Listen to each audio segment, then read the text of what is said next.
السلام علیکم ورحمت الله وبرکاته. ګرانو کتونکو څنګه یې ښه یې جوړ یي. نننۍ ویډیو زمونږ په باره د قرآن پاک کې ده چې قرآن پاک کم ځای کې ویل ناجایز دي او قرآن پاک په کم ځای کې نه وي. عزتمندو، قرآن پاک ډېر یو عظیم کتاب دی او زما ستا باندې د قدر او ادب لازم دی چې د به قدر کې د به ادب کې به د به سره به دې راخلي نه به د به سره به اږدي نه. خو چونکه نننۍ ویډیو د تلاوت په باره کې ده، نو تلاوت د قرآن پاک سړی بغیر اودسه نشي کولی. په هغه وخت کې چې قرآن پاک ته مس ټچ کې په لاس یې ټچ کې، نو دغه وخت کې ته د قرآن پاک تلاوت نشي کولی. که چېرې تا سره کپړه وي، رومیال یا بل څه شی وي، څه مصحف در سره په هغې باندې د قرآن پاک راخلي او د هغې پاڼې اړې، نو بیا په هغې کې تلاوت کولی شي. او کم چې درته یاد دي نو هغه یاد هم په یاده باندې هغه تلاوت هم کولی شي.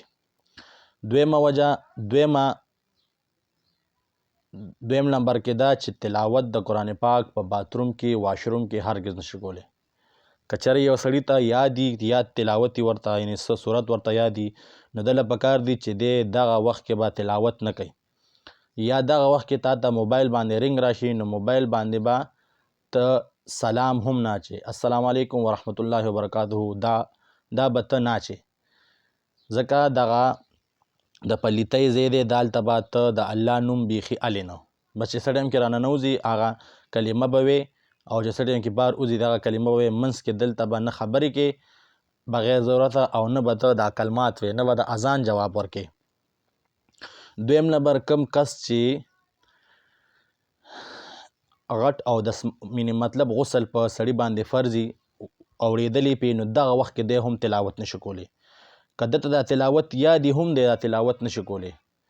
او څنګه به که چېرې یادي ورته دی به څنګه تلاوت کوي، نو دی به په سکتو باندې تلاوت کوي. لکه قل هو الله احد صورت دی، نو ما ته یې همداسې قل هو الله احد الله الصمد لم یلد داسې ویلی شو. خو چې کوم جنوب سړی وي نو بیا یې داسې وایي قل هو الله احد الله الصمد. هر یو کلمه به جدا جدا وي سکتو سره، داسې به دی تلاوت کوي. دغسې زنانه چې کومه ماهواري بیماري وي، خیزي یا نفاسي، نو په دې کې هم دا تلاوت نشي کولی، مصحف نشي ټچ کولی او نه دا په دې کې تلاوت کولی شي.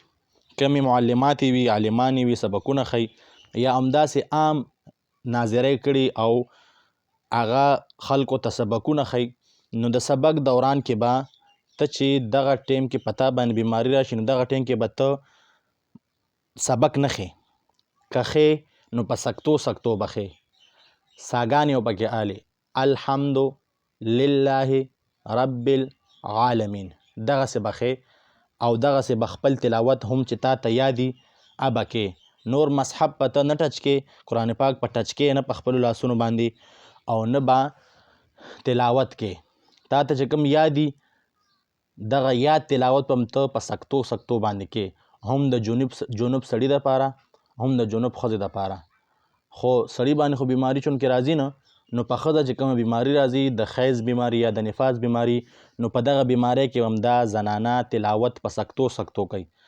همداسې عام روانه تلاوت نشي کولی. څنګه چې مونږ روانه تلاوت کوو، داسې زنانه روان تلاوت په دغه بیمارۍ کې نشي کولی، او نه سړی جنوب سړی چې غسل پې اورېدلی واجب شوی، نه هغه داسې کولی شي. نور چې سړي اودس نه وي، په یاد کم تلاوت ورته یاد وي هم کولی شي. او که قرآن پاک کې ته ګوتې نه وروړي، په کپړه باندې قرآن پاک اړې، نو دغه وخت کې هم تلاوت کولی شي.